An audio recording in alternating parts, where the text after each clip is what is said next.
स्वार्थी बेटा और बूढ़ा बरगद। बहुत समय पहले की बात है। एक छोटे से गांव के बाहर एक विशाल बरगद का पेड़ था। उसके पास ही एक छोटा सा घर था। उस गांव में मोहन नाम का एक लड़का रहता था। मोहन रोज उस बरगद के पेड़ के पास जाता था। वो उसकी शाखाओं पर झूलता, पक्षियों के घोंसले देखता और उसकी ठंडी छाया में बैठकर घंटों खेलता था। बरगद का पेड़ भी मोहन को बहुत प्यार करता था। जब भी मोहन उसके पास आता, पेड़ खुशी से झूम उठता था। समय बीतता गया और मोहन बड़ा होने लगा। अब वो पहले की तरह रोज पेड़ के पास नहीं आता था। एक दिन वो बहुत उदास होकर बरगद के पास पहुंचा। पेड़ ने बेटा, पूछा, तुम इतने दुखी क्यों हो? आओ मेरे साथ खेलो। मोहन बोला, अब मैं बड़ा हो गया हूँ। मुझे पढ़ाई के लिए किताबें चाहिए और किताबें खरीदने के लिए पैसे चाहिए। बरगद ने मुस्कुराकर कहा, मेरे फलों को तोड़ लो और बाजार में बेच दो। उनसे तुम्हें पैसे मिल जाएंगे। मोहन ने सारे फल तोड़ लिए और खुशी खुशी चला गया।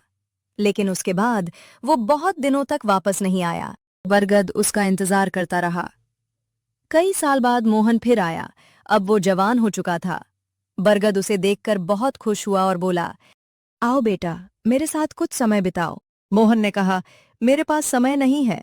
मुझे अपने परिवार के लिए घर बनाना है। मेरी मजबूत शाखाएं काट लो और उनसे अपना घर बना लो। मोहन ने पेड़ की लगभग सारी शाखाएं काट लीं और उन्हें लेकर चला गया। बरगद खुश था कि वह उसकी मदद कर सका, लेकिन अब वह पहले जैसा सुंदर नहीं रहा।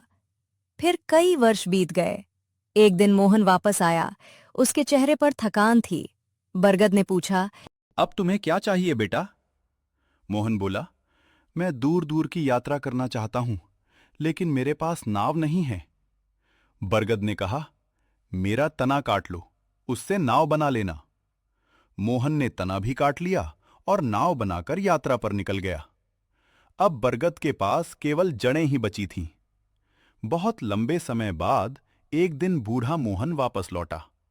उसके बाल सफेद हो चुके थे और शरीर कमजोर हो गया था।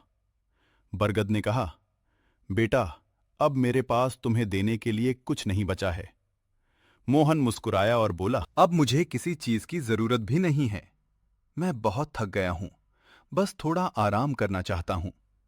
बरगद ने प्यार से कहा, मेरी जड़ें अभी भी मजबूत हैं। आओ मेरे पास बैठ जाओ और आराम करो। मोहन जड़ों के पास बैठ गया। उसकी आंखों में आंसू थे।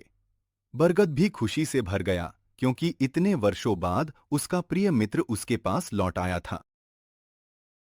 दोस्तों, ये कहानी हमें सिखाती है कि हमारे माता पिता भी उस बरगद के पेड़ की तरह होते हैं। वे पूरी जिंदगी हमें प्यार, सहारा और खुशियां देते रिसर्चिंग हैं। हम अपनी ज़रूरतों में इतने व्यस्त हो जाते हैं कि उनका महत्व भूल जाते हैं। इसलिए जब तक हमारे माता पिता हमारे साथ हैं, उनका सम्मान करें, उनकी सेवा करें और उन्हें प्यार दें। यही सच्ची इंसानियत है।